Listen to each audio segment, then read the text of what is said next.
Et à un mois de Noël, le très républicain François Baroin, ancien ministre de Nicolas Sarkozy, s'attaque aux racines chrétiennes de la France. Celui qui est aussi le président de l'Association des maires de France veut chasser les crèches de Noël des mairies et de tous les lieux publics. Pas de chance, la justice, saisie par les défenseurs de la laïcité, lui donne tort. Une enquête d'Alexandre Rivet.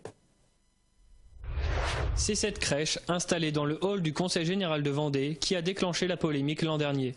Interdite dans un premier temps par le tribunal administratif de Nantes en novembre 2014, elle a finalement été autorisée voici quelques semaines, le 13 octobre dernier, par la Cour administrative d'appel de Nantes.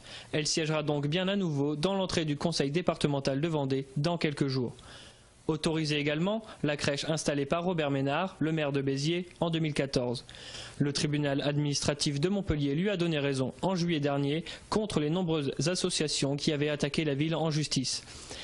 Les juges estiment que la crèche de Noël de Béziers fait partie d'une exposition dans le cadre des animations culturelles organisées à l'occasion des fêtes de Noël dans le cœur de ville. Interdite en revanche la crèche de Melun. La Cour administrative d'appel de Paris a refusé le 15 octobre dernier d'installer la crèche dans la cour de la mairie. Le tribunal administratif de la ville avait pourtant autorisé dans un premier temps cette crèche le 22 décembre 2014. La mairie de Melun, contactée par Nos Soins, devrait saisir le Conseil d'État. Il n'y aura pas de crèche en 2015, mais à la place un panneau explicatif à la mairie.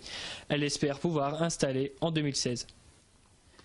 Comme on peut le voir, la justice n'a pas encore définitivement bouté les crèches hors de l'espace public. De nombreuses autres collectivités ont décidé d'installer également des crèches sans pour l'instant être inquiétées par quiconque.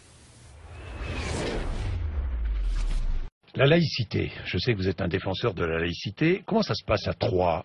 Vous avez une mosquée, je crois qu'il y a une autre mosquée en construction, non? Une grande mosquée en construction. On a un lieu de prière qui s'appelle une mosquée. Oui. Et il y a des projets d'aménagement. Vous les encouragez, ces projets? Vous l'encouragez? On les accompagne. Moi, je suis on les accompagne. On les accompagne.